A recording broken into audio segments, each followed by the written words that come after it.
Welcome to Guide Guru. We hope this video helps. You start by getting the logo asset ready and selecting the right markup.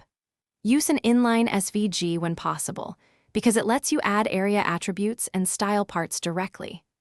Once done, wrap the graphic in a semantic container with role equals button and tab index equals 0 so keyboard users can focus it. Make sure to preserve the icon's transparency and prepare a reserved 44 x 44 px hit area to meet touch targets and avoid accidental taps.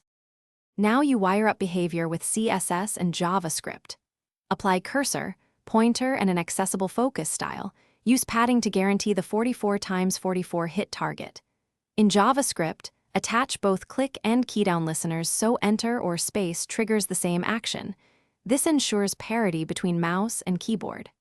Once done, implement a brief debounce to avoid double activation and call event. Prevent default when intercepting link navigation, so the UI behaves predictably across devices.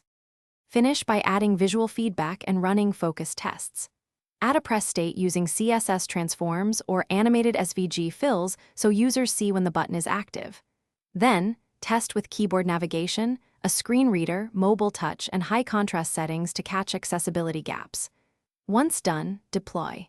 If things fail, check tab index and role attributes first, confirm event listeners are bound, and ensure pointer events isn't blocking the SVG.